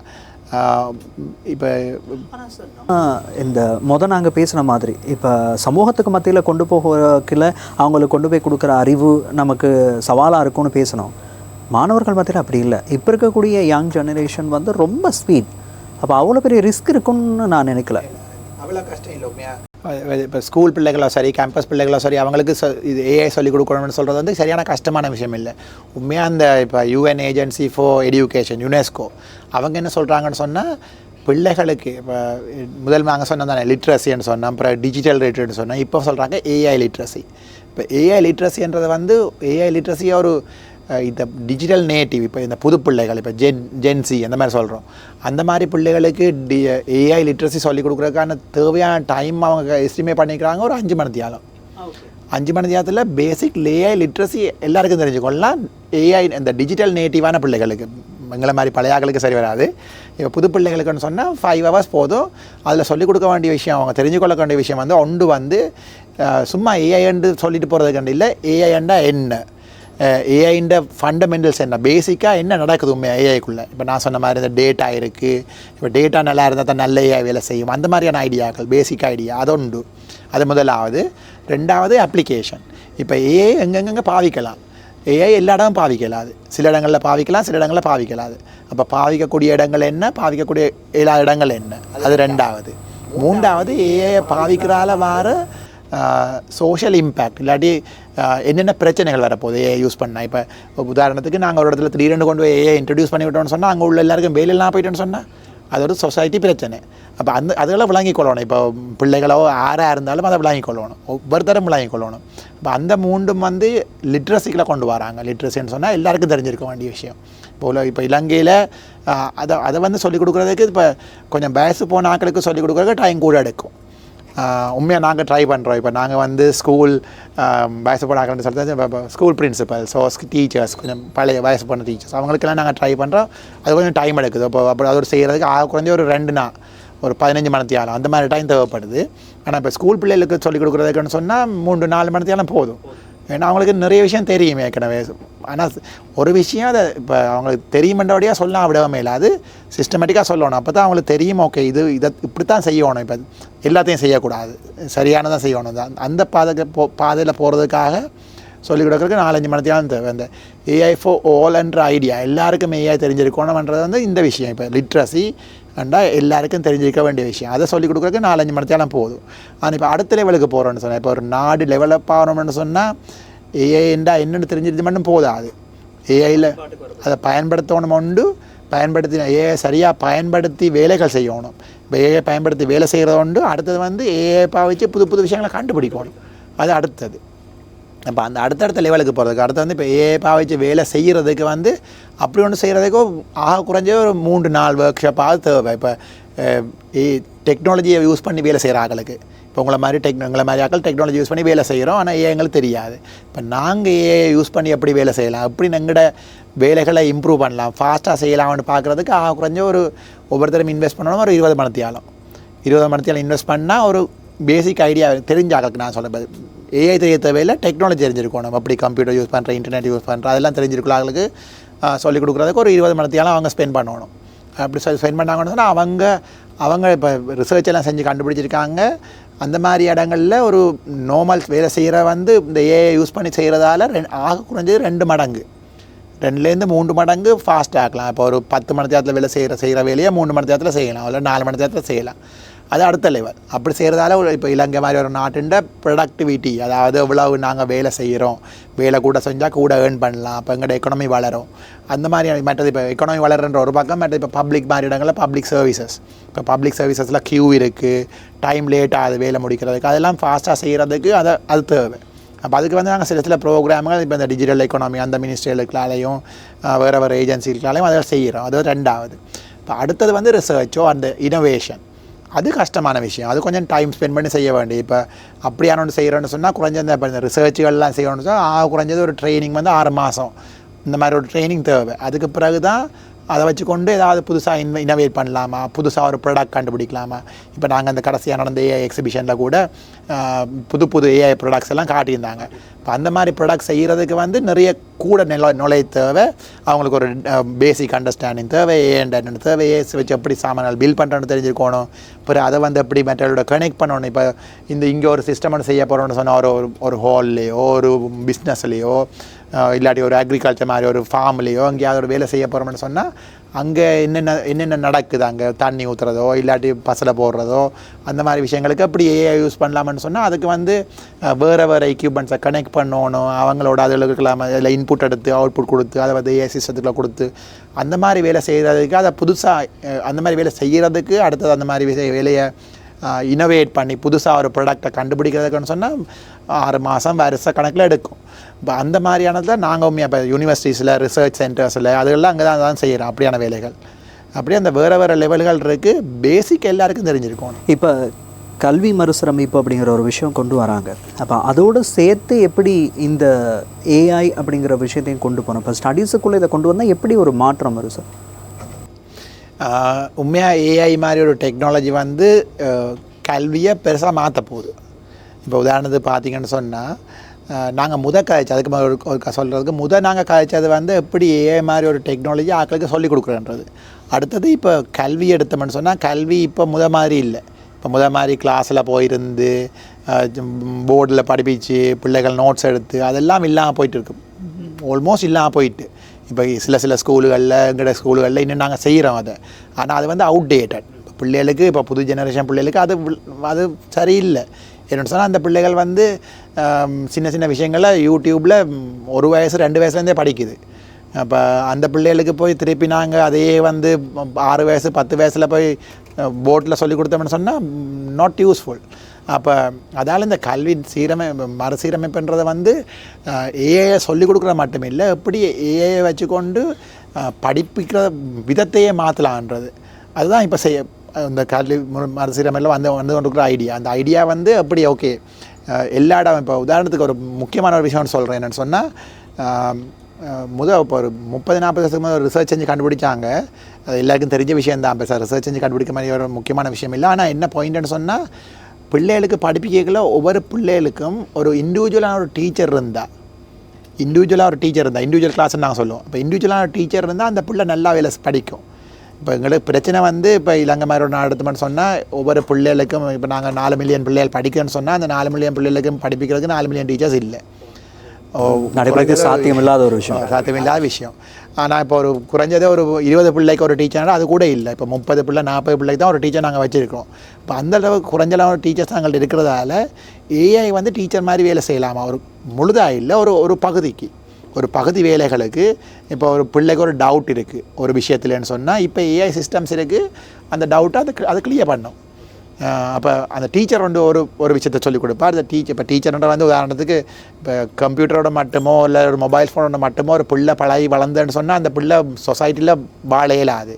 அப்போ பிள்ளை ஆக்களோட சேரணும், வளரணும், இப்போ பிள்ளைகளோட சேரணும், ஒரு டீச்சர் ஒரு வழிகாட்டி இருக்கணும், ஒரு மனுஷன் இருக்கணும், அந்த இதுகள் தேவை. அப்போ டீச்சர்ஸ் கட்டாயம் தேவை. ஆனால் இப்போ என்னென்னு சொன்னால் இப்போ இந்த ஏஐ மாதிரி டெக்னாலஜியை யூஸ் பண்ணி அவங்க சில டீச்சர்ஸ் செய்கிற சில விஷயங்களை ஏஐ டூலுகளோ இல்லாட்டி ஒரு மொபைல் ஃபோனோ செய்யலாம். அப்போ அந்த மாதிரியான ஒரு மறுசீரமைப்பு தான் தேவை. ஒரு மறுசீரமைப்பு அங்கே என்னென்னு சொன்னால் ஏஐ வந்து நிறைய இன்வால்வ் ஆகுது ஆக்களோட. இப்போ ஆக்கள் டீச்சர்ஸ் பிள்ளைகள் எல்லாம் சேர்ந்து இன்வால்வ் ஆகி ஒரு சிஸ்டமெண்ட் கொண்டு வந்தோன்னு சொன்னால் ஒன்று குறைஞ்ச டீச்சர்ஸோடைய இப்போ இருக்கிற டீச்சர்ஸோடைய ஒரு பெட்டர் எஜுகேஷன் சிஸ்டம் வந்து உருவாக்கலாம். அப்படியான ஒரு வேலை தான் அந்த மறுசீரமைப்பு நடக்குது. அப்போ அது நடக்கிறதுக்கு முக்கியமான நிறைய பிரச்சனை இருக்குது. ஒன்று இப்போ நாங்கள் சொல்கிற மாதிரி ஈஸி இல்லை. என்னென்னு சொன்னால் இப்போ பிள்ளைகள் ஓகே டெக்னாலஜி தெரியும், டீச்சர்ஸுக்கு இதெல்லாம் சொல்லிக் கொடுக்கணும். இப்போ இலங்கை மாதிரி ஒரு நாடு எடுத்தோம்னு சொன்னால் 40,000-50,000 டீச்சர்ஸ் இருக்காங்க. இப்போ அவங்க எல்லாருக்கும் விளங்கணும் எப்படி ஏஐயும் கொண்டு வந்து அவங்களும் இருந்து பிள்ளைகளுக்கு சொல்லிக் கொடுக்குறதுன்றது. இந்த பகுதியை ஏஐட்ட கொடுக்கலாம், எந்த பகுதிகளில் அவங்க செய்யணும், அந்த மாதிரி ஒரு விழிப்புணர்வு, அந்த மாதிரி ஒரு ட்ரைனிங் டீச்சர்ஸுக்கு தேவை. அப்படியான ட்ரைனிங் ப்ரோக்ராம்ஸ் நாங்கள் பிளான் பண்ணி கொண்டு இருக்கோம். சில தொடங்கிட்டோம் உண்மையாக. அப்போ அந்த மாதிரி இப்போ இந்த மறுசீரமைப்பு செய்யக்குள்ள பிள்ளைகளுக்கு ஏஐ சொல்லிக் கொடுக்குற மட்டும் இல்லை, எப்படி ஏஐ வச்சு கொண்டு எஜுகேஷனை மேம்படுத்தலாம், இந்த கல்வியை மேம்படுத்தலாம்ன்றது. இப்போ ஏஐ இப்போ நான் சொன்ன மாதிரி இப்போ ஒரு ஏஐ டூல் ஒன்று இருக்குன்னு சொன்னால் அந்த டூலை வச்சு கொண்டு இப்போ இதானே இப்போ பிள்ளைகள் வந்து ஒன்று டீச்சர்ஸுக்கு அக்சஸ் இல்லை. அடுத்தது வந்து பிள்ளைகளுக்கு படிக்கிற நேரங்களும் வேறு தானே. இப்போ ஒரு பிள்ளை எடுத்துன்னு சொன்னால் அந்த பிள்ளை பின்னேரங்கள்லேருந்து படிக்கும், ஒரு பிள்ளை விடிய காலமலையும் படிக்கும், ஒரு பிள்ளை 12 மணிக்கு அப்புறம் தான் படிக்கும். அப்போ வேறு பிள்ளை தான் படிக்கும். அப்போ அது எல்லாத்துக்கும் டீச்சர்ஸால் செய்ய இயலாது. இப்போ இந்த மாதிரி டூல்கள் இருந்தால் அது சப்போர்ட் பண்ணலாம். அந்த இப்போ இந்த டீச்சர்ஸ் இல்லாத நேரங்களில் டூல் சப்போர்ட் பண்ணலாம். இப்போ டூல்ஸ் மற்ற டீச்சர்ஸ் இருக்கிற நேரங்களில் டீச்சர்ஸ் சப்போர்ட் பண்ணலாம். அந்த மாதிரி ஒரு சிஸ்டம் தான். இப்போ சில எஜுகேஷன் சரியாக நல்லா இருக்கிற நாடுகள் இப்போ கிட்டத்தில் இப்போ சிங்கப்பூர் மாதிரி நாடுகளில் கூட எஜுகேஷன் நல்லா இம்ப்ரூவ் ஆகிருக்கு. அப்படியா நாடுகளில் கூட டீச்சர்ஸ் எல்லாம் ஃபுல்லாக ட்ரெயின் பண்ணி இந்த மாதிரியான இன்டிகிரேட் பண்ண ஒரு சிஸ்டம் தான் கொண்டு வராங்க. இது வந்து இப்போ நாங்கள் கதைக்கிற அந்த ஸ்மார்ட் கிளாஸ் ரூமை விட கூட அட்வான்ஸ் ஆனது, அதை விட கூட. இப்போ ஸ்மார்ட் கிளாஸ் ரூம்ன்ற என்ன இப்போ டெக்னாலஜி யூஸ் பண்ணி இந்த போர்டுகளை கொண்டு வந்து டிஜிட்டலாக விஷயங்களை காட்டி அதை விட மேம்படுத்தி அதுக்குள்ளே வந்து இப்போ ஸ்மார்ட் கிளாஸ் ரூமில் ஏஐ மாதிரி சிஸ்டங்கள் வந்து உதாரணத்துக்கு நாங்கள் அது ஏதாவது ஒரு பச்சை தொழிற்பாடு மாதிரி ஒன்று படிப்பிக்க போகிறோன்னு சொன்னால் இப்போ அப்படி படிப்பிப்போம், படங்கீறி இல்லாட்டி வெட்டி காட்டி அப்படி தான் படிப்போம். அப்படி இல்லாமல் ஒரு சிமுலேஷனில் அதை உண்மையாக என்ன நடக்குது, ஒவ்வொரு அணுக்கள்லேயும் என்ன நடக்கும், இல்லாட்டி மொலிக்யூலில் என்ன நடக்கும், அந்த மாதிரி காட்டலாமாண்டா இப்போ ஏஐ சிஸ்டத்தில் ஈஸியாக காட்டலாம். இல்லை அப்போ அதை காட்டி படிப்பிச்சா பிள்ளைகளுக்கு ஈஸியாக விளங்குறது கூட இன்னொன்று ஞாபகம் வச்சுக்கிறதும் விஷுவல் எல்லாமே பார்த்து இப்போ அந்த மாதிரி விஷயங்கள் செய்கிறேன்னு சொன்னேன். இப்போ ஒரு வீடியோ எடிட்டிங்னா உங்களுக்கு தெரியும், நீங்கள் இப்போ ஒரு இதில் இருக்கீங்க இவ்வளோ நேராடுக்காக செய்கிறதுக்குன்னு சொல்லி இப்போ ஏஐ யூஸ் பண்ணி இப்போ செய்யக்குள்ள பிள்ளைகள் வருது தான். ஆனால் ஒவ்வொரு டைம் இம்ப்ரூவ் ஆகி கொண்டு வரைக்கலாம் அதை வச்சு கொண்டு படிப்பிக்கிறதுக்கெல்லாம் சரியான ஈஸியாக பாவிக்கலாம். இப்போ அங்கே நோக்கி தான் நாங்கள் போய்கொண்டிருக்கிறோம். ஆனால் அதுக்கு நிறைய செய்ய இருக்குது. அது சரி சார். இப்போ நம்ம இந்த ஏஐ சம்மந்தமாக ஆரம்பத்தை பற்றி நம்ம பேசிகிட்டு இருக்கோம். ஆனால் சர்வதேச நாடுகளை பொறுத்த வரைக்கும் அவங்க வேறு மாதிரி திங்க் பண்ணுறாங்க. இப்போ ரீசெண்ட்லி கூட ஒரு கண்ட்ரியில் ஒரு மினிஸ்டர் வந்து ஏஐயால் தான் இது பண்ணப்பட்டது. ஸோ அந்த லெவலில் அவங்க திங்க் பண்ணிக்கிட்டு இருக்காங்க. அப்படிங்கும்போது அது எப்படி சாத்தியப்பட போகுது? இல்லாட்டி இன்னும் ஒரு ஈஸியாக நான் கேட்குறேனே, இப்போ தொழில்துறைகளுக்குள்ளேயோ இல்லாட்டி இப்போ நம்ம முதல்ல பேசுகிற மாதிரி பார்லிமெண்ட்டுக்குள்ளேயோ இந்த மாதிரியான தொழில்நுட்பத்தை கொண்டு வந்துட்டோம்னா எப்படியான மாற்றங்கள் இருக்கும்? அதனால் கிடைக்கிற நன்மைகள் எப்படியா இருக்கும்? இப்போ நீங்கள் சொன்ன அந்த யுஏயில் நடந்த இந்த மினிஸ்டர் அப்பாயின்மெண்ட் வந்து உண்மையாக அவங்க என்ன செஞ்சுருக்கிறாங்கன்னு சொன்னால், இதுக்கெல்லாம் முதலாவது தேவை. இப்போ அவங்க சொல்லிக்கிற ஏஐன்ற ஒரு கூட ஒரு ஹைப் தான். அது உண்மையான விஷயம் வந்து என்ன, அவங்க எல்லாத்தையும் டேட்டாவாக அவங்க முழு ப்ரோசஸையும் ஆட்டோமேட் பண்ணிட்டாங்க, எலக்ட்ரானிக் இதில் கொண்டு வந்துட்டாங்க. அப்படி கொண்டு வந்தால் பிறகு அந்த மினிஸ்டர் என்ன செய்ய போகுதுன்னு சொன்னால் டிசிஷன் மேக் பண்ண போகுது. அதுகிட்ட எல்லா டேட்டாவும் இருக்குது. இங்கே என்ன நடக்குது, இந்த ப்ரோசஸில் என்ன நடக்குது, அந்த வேலை என்ன நடக்குதுன்னு அதை வச்சுக்கொண்டு அந்த மினிஸ்டர்ன்ற சொல்கிற ஏஐ என்ன செய்யும்னு சொன்னால் ஒரு டிசிஷன் மேக்கிங். நான் ஏற்கனவே சொன்னேன் டிசிஷன் மேக்கிங், அதில் டேட்டா நிறைய இருந்துன்னு சொன்னால் நல்லா டிசிஷன் மேக் பண்ணும். அப்போ அந்த டிசிஷன் மேக்கிங் தான் செய்ய போகுது. அது அப்படி செய்யக்குள்ளே அது பெரிய ஒரு விஷயம் இல்லை. இப்போ நாங்கள் அது செஞ்சுட்டு தான் இருக்கிறோம். ஒன்று வந்து ஓகே, அதுக்கு ஒரு மினிஸ்டரோட ஒரு பதவியை கொடுத்துட்டு ஒரு உருவத்தை கொடுத்து கொஞ்சம் பெருசாக ஏற்கனவே இருக்கிறத செய்ய போகிறாங்க. அதை வெளியில் காட்டுறது இந்த உருவத்தை கொடுத்துருக்காங்க. ஆனால் அது கொஞ்சம் அட்வான்ஸாக திங்க் பண்ணக்கூடியதாக இருக்குது. அதான் இப்போ இந்த டேட்டா இப்போ மேபி அந்த கிரிட்டிக்கலான டிசிஷனோட மேக் பண்ண, இப்போ மினிஸ்டர்ஸ் மேக் பண்ணுற டிசிஷன் வந்து மோ கிரிட்டிக்கல் ஃபார் த கண்ட்ரி, அந்த மாதிரி விஷயங்கள் செய்யுது. ஆனால் இப்போ அதே மாதிரி ஏஐ சிஸ்டங்கள் மற்ற இப்போ மெடிக்கல் இதுகளில் பார்த்தாங்கன்னு சொன்னால் அங்கேயும் டிசிஷன் மேக் பண்ணுற ஏஐ வந்து அப்படியான செய்ய போகுது. ஆக்கள்ன்ற உயிருக்கு சம்மந்தமான விஷயங்களை அதை டிசைட் பண்ண போகுது. அதுவும் இம்பார்ட்டண்டான விஷயந்தான். அப்போ இந்த டிசிஷன் மேக் பண்ணுறதுக்கான ஏஐ சிஸ்டங்கள் வந்துட்டுருக்கு. இப்போ அப்படியான விஷயங்கள் எல்லா இடம் வரலாம். அதில் நன்மை என்னென்னு சொன்னால், இப்போ நீங்கள் கேட்டீங்க, இப்போ இலங்கையில் பார்லிமெண்ட் மாதிரி இடங்களில் இப்படி ஒரு சிஸ்டம் வந்ததுன்னு சொன்னால் உண்மையாக என்ன நடக்க போகுது, இந்த சிஸ்டங்கள் வந்து டிசிஷன் மேக் பண்ணக்குள்ளே அது வந்து நிறைய நீங்கள் சொன்ன மாதிரி அந்த நாங்கள் காய்ச்சி கொண்ட மாதிரி ஒரு டிசிஷனை மேக் பண்ணிக்கல நிறைய இடங்களில் பார்க்க போகுது. இங்கே என்னடா வேறு ஆங்கிளில் பார்க்க, இப்போ இந்த எக்ஸ்ரேஸோ எம்ஆர்ஐ எடுத்தாலும் அங்கே அந்த எக்ஸாம்பிளில் கூட நாங்கள் சொன்னால் வேறு ஆங்கிளில் பார்க்கும். அதே மாதிரி இப்போ நாங்கள் ஒரு பார்லிமெண்ட்டில் ஒரு இல்லாட்டி ஒரு மினிஸ்ட்ரியில் ஒரு டிசிஷன் மேக் பண்ணுறோன்னு சொன்னால் ஒரு மினிஸ்டருக்கோ ஒரு செக்ரட்டரி மினிஸ்டருக்கோ பார்க்குறதுக்கான ஆங்கிள் நிறைய இருக்குது. அவ்வளோத்தையும் ஒரு ஆளாக பார்க்கலாம். அது அடுத்து அவங்களுக்கு நிறைய வேலை இருக்குது, அவங்களுக்கு பப்ளிக் என்கேஜ்மெண்ட்ஸ் இருக்குது. இப்போ அது எல்லாத்துக்கும் அதோடு சேர்ந்து இந்த டிசிஷன் மேக் பண்ணுறதுக்கான டைம் இல்லை, அடுத்து எல்லாத்தையும் பார்க்குறதுக்கான வசதி கூட இல்லை. அப்போ ஏஐ சிஸ்டங்கள் அதை செய்ய நல்லா. அப்போ அப்படியான இடங்களில் இங்கே கூட அதெல்லாம் செஞ்சுட்டு அந்த மினிஸ்டர்ஸோ அந்த மற்றது ஆக்கள் வந்து அவங்க அந்த பப்ளிக் ஃபேஸிங், இப்போ ஆக்களோட பிரச்சனை தீர்க்கிற, ஆக்களோட கதைக்கிறது, இப்போ உண்மையாக வந்து ஒரு என்ன வேலை எடுத்தோம்னு சொன்னாலும் அதில் ஒரு டெக்னிக்கல் பார்ட் இருக்குது. அப்புறம் அந்த வேலைகளுக்கு ஆக்களுக்கு தேவையானது, இப்போ ஆக்களோட ஃப்ரண்ட் ஃபேஸிங், இப்போ கம்யூனிகேஷன் எடுத்தாலும் சரி, மீடியா எடுத்தாலும் சரி, எங்கேயுமே டெக்னிக்கல் விஷயம் நிறைய இருக்குது. நிறைய பேர் பின்னுக்கு இருந்து பேக் ஆஃபீஸில் வேலை செஞ்சுருப்பாங்க. அதே நேரம் ஒரு குரூப் தேவை ஆக்களோட என்கேஜ் பண்ணுறதுக்கு. இப்போ அந்த ஆக்களோட இப்போ பொலிட்டிக்ஸோ இல்லாட்டி ஒரு அட்மினிஸ்ட்ரேஷன் எடுத்தால் கூட அதே தான். இப்போ அந்த ஆக்களோட வேலையை வந்து பொதுமக்களோட என்கேஜ் பண்ணுறதுக்காக கூட யூஸ் பண்ணிக்கொண்டு decision making, certain type of decision making, அந்த இனாஃப் டேட்டா இருந்துன்னு சொன்னால் அதை வச்சு கொண்டு மேக் பண்ணுறது நல்லா.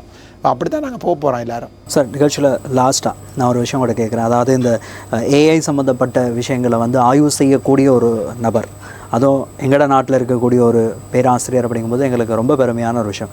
இப்போ இதோடு இருக்கிற நீங்கள் இப்போ இவ்வளோ பேசிட்டோம், இது இப்படி தான் இருக்கும் அப்படின்னு ஒரு இமேஜினேஷன் பண்ணிக்கக்கூடிய ஒரு நிலைக்கு நான் ஒரு கேள்வி கேட்குறேன். இப்போ ஒரு மாடர்ன் சிட்டி ஒன்று இந்த ஏஐ தொழில்நுட்பத்தோடு வச்சு நீங்கள் பார்த்தா அந்த சிட்டி எப்படி ஒரு கற்பனையில் இருக்கும்? சிம்பிளாக இப்போ ஒரு சிட்டி என்று எடுத்து வேண்டாம். இப்போ சிட்டின்றது வந்து என்ன, ஒரு வீடுகள்லேருந்து தொடங்குது. இப்போ ஒரு ஏஐயோட உள்ள ஒரு சிட்டி என்று எடுத்தோம்னு சொன்னால் எல்லா விஷயங்களையும் இப்போ நாங்கள் அந்த சிட்டியை எக்ஸ்பீரியன்ஸ் பண்ணுறது வந்து எப்படி இருக்க போகுதுன்னு சொன்னால், நாங்கள் காலையில் எழும்பி முழிக்கிறதுலேருந்து எங்களுக்கு தேவையான விஷயங்கள் எங்களுக்கு நான் அப்படி பார்க்குறோன்னு சொன்னால் எங்களுக்கு தேவையான விஷயங்கள் எங்களுக்கு போரிங், நாங்கள் செய்ய விருப்பமில்லைன்னு நினைக்கிற விஷயங்கள். உதாரணத்துக்கு ஒரு காஃபி செய்கிறது, எனக்கு காஃபி செய்ய விருப்பம் இல்லை, ஆனால் எனக்கு குக் பண்ண விருப்பம் சொன்னால் காஃபி மேக் பண்ணுறது ஏட்ட கொடுக்கலாம். குக் பண்ணுறது நான் ஓகே எனக்கு என்ஜாய் பண்ணி ஓகே நான் செய்யலாம். இல்லாட்டி ஓகே குக் பண்ணுற எனக்கு விருப்பம் வேண்டாம், அதே ஏட்ட கொடுக்கலாம். டிரான்ஸ்போர்ட்டில் எனக்கு ட்ரைவ் பண்ண விருப்பம் வேணும், சிலருக்கு ட்ரைவ் பண்ண விருப்பம்னா நான் ட்ரைவ் பண்ணலாம். இல்லை ஏஐ தான் ட்ரைவ் பண்ண, எனக்கு ட்ரைவ் பண்ண விருப்பம் இல்லை, நான் அந்த டைமில் வேறு செய்ய போகிறோம், ஒரு மியூசிக் கேட்க போகிறோம், படம் பார்க்க போகிறோம், ஒரு கதைக்க போகிறோன்னு சொன்னால் அப்படியான ஒரு சிஸ்டம் தான். அப்படியான ஒரு சிஸ்டம் இப்போவே பாசிபிள்.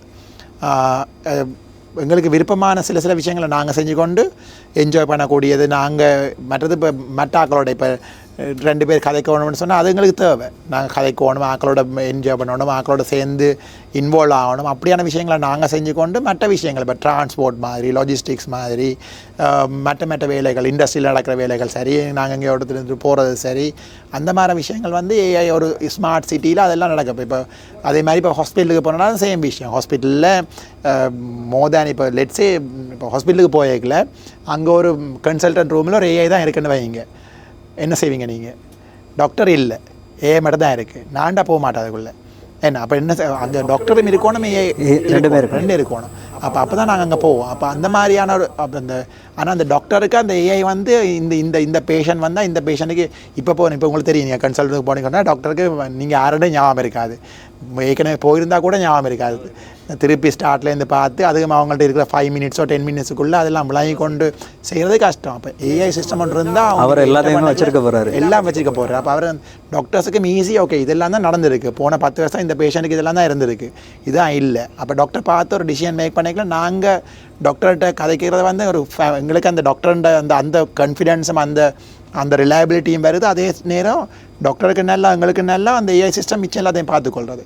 அப்படியான ஒரு சிட்டி தான் இருக்க நான் இமேஜின் பண்ணுறேன். அது சேன தூரத்தில் இல்லை. இப்போ நாங்கள் கஷ்டப்பட தேவையில்லை, எங்களுக்கு விருப்பப்பட்டதை செய்ய போகிறோம், அதுக்கு தான் இருக்க போகுது. சார், இந்த லாஸ்ட்டாக ஒரு விஷயம் என்னென்னா, இந்த ஏஐ வந்துட்டால் ஆட்களுக்கு தொழில் இல்லாமல் போகும்னு சொல்லுவாங்க. இன்னொன்று சேஃப்டி, நிறைய தவறான விஷயங்கள் பயன்படுத்தப்படுறது, பாதுகாப்புங்கிறது வந்து ரொம்ப கேள்விக்குறியாக இருக்குது. இந்த 2 விஷயத்தோடு நாங்கள் நிகழ்ச்சி முடிப்போம். ஒன்று வேலை சம்மந்தமான விஷயம் வந்து உண்மையாக ஓகே. இந்த நான் திருப்பி அந்த சேம் அந்த வேர்ல்டு எக்கனாமிக் ஃபோரம் ரிப்போர்ட்டாக நான் சொல்கிறேன் என்னென்னு சொன்னால், வேலை சொல்கிறாங்க இந்த அவங்களோட எஸ்டிமேட் வந்து இந்த வார 5 வருஷத்தில் ஏஐயால் ஒரு 100 மில்லியன் உலகம் பூரா 100 மில்லியன் 10 கோடி வேலை இல்லாமல் போகுதுன்னு சொல்கிறாங்க ஏஐயால். ஆனால் அதே நேரம் அவங்க அந்த சேம் ரிப்போர்ட்டில் என்ன சொல்கிறாங்கன்னு சொன்னால், ஒரு 200 மில்லியன் 20 கோடி வேலை புதுசாக தொடங்க போகிறாங்க ஏஐ சம்மந்தமாக. அப்போ வேலை இல்லாமல் போகுது எஸ். ஆனால் யாருக்கு வேலை இல்லாமல் போப்போன்னு சொன்னால், ஏஐ தெரியாமல், நான் முதல் சொன்ன மாதிரி ஏஐ பற்றி ஒன்றுமே தெரியாது இருக்கிறவங்க வந்து டெக்னாலஜி தெரியாத மாதிரி ஏஐ தெரியாதவங்களுக்கு ஒரு ஆஃபீஸ்லேயோ வேலை இல்லாமல் போகுது. அப்போ வேலை வரப்போது யாருக்குன்னு சொன்னால் இந்த இதெல்லாம் தெரிஞ்சிருக்கிறாங்களுக்கு. அப்போ அதுக்காக தான் நாங்கள் இங்கே பார்க்குறோம், அப்படி எடுக்கேட் பண்ணி இந்த வேலைகளை கொண்டு வரன்றது. அது உண்டு. அடுத்தது வந்து இந்த பிரச்சனைகள், நீங்கள் சொன்ன மாதிரி ஏஐ யூஸ் பண்ணுறதால நிறைய பிரச்சனைகள் வரப்போகுது. அதை எப்படி இல்லாமல் பண்ணுறதுன்னு சொன்னால், எல்லாருக்கும் அவேர்னஸ், நான் சொன்ன மாதிரி அந்த லிட்ரஸியை நான் சொன்ன அதை அந்த முக்கியமாக அந்த யுனெஸ்கோ கூட இந்த ஏஐ லிட்ரஸை பற்றி கதைக்கிற காரணம் வந்து, அதை ஏஐ எப்படி வேலை செய்யுது, எங்கெங்கே அது பிளவிடும், எங்கெங்கே அதில் வச்சு மிஸ்யூஸ் பண்ணலாம், அதெல்லாம் தெரிஞ்சு கொண்டோம்னு சொன்னால் நாங்கள் கவனமாக இருக்கலாம். இப்போ ஓகே, இப்போ உங்களுக்கு ஒரு மெயில் வருதோ, உங்களுக்குள்ள ஒரு கால் வருதோ, எங்களுக்குள்ள அதில் ஒரு பேங்க்கில் ஏதோ ஒரு இன்ஃபர்மேஷன் வருதுன்னு சொன்னால், நாங்கள் அது ஏஐ செஞ்சுருக்கா இல்லை ஆக்கள் செஞ்சுருக்கான்ற விளங்கிக் கொள்றதுக்கு என்னென்ன செய்யணும், நாங்கள் எப்படி கவனமாக இருக்கணுமன்ற பிரச்சனையில் வந்து நாங்கள் கவனமாக இருக்கிறதுக்கு வந்து ஏஐ ரிலேட்டட் லிட்ரஸி தேவை. அதில் வச்சு கொண்டோம்னு சொன்னால் நாங்கள் முன்னுக்கு சரியாக போகலாம். இன்றைக்கி நாங்கள் நிகழ்ச்சியில் நிறைய விஷயங்கள் பேசியிருக்கிறோம். அந்த ஏஐனுடைய பயன்பாடு எப்படி இருக்க போது, நாட்டில் அது வந்த பிறகு இன்னும் கொஞ்சம் நாளுக்குள்ளே நாங்கள் அதோடு பயணிக்கும் போது எந்த இடத்த அடைய போகிறோம், அந்த கற்பனை உலகம் எப்படி இருக்க போது, அது எப்படி சாத்தியமாக போகுதுன்னு சொல்லி உங்களுக்கு ஒரு தெளிவான விளக்கத்தை தந்திருக்கிறோம். இன்றைக்கி இலக்க நிகழ்ச்சியோடு எங்களோடு இணைந்திருந்தார் பேராதனை பல்கலைக்கழகத்தினுடைய கணினி பொறியியல் துறையினுடைய பேராசிரியர் எங்களோடு இணைந்திருந்தார் ரொஷான் ரெகல் எங்களோடு இணைந்திருந்தார். எனவே இன்றைய நிகழ்ச்சி உங்களுக்கு பயனுள்ளதாக அமைந்திருக்கும். மிக நிறைய டைம் உங்களுக்கு பிஸியாக இருக்க டைமில் எங்களோட வந்திருந்தீங்க, ரொம்ப தேங்க்யூ. இன்னும் ஒரு நிகழ்ச்சியிலே இதே போல் பயனுள்ள பல விடயங்களோடு உங்களை நான் சந்திப்பேன். அடுத்த வாரம் இலக்க நிகழ்ச்சியை சந்திப்போம். வணக்கம் நேயர்களே.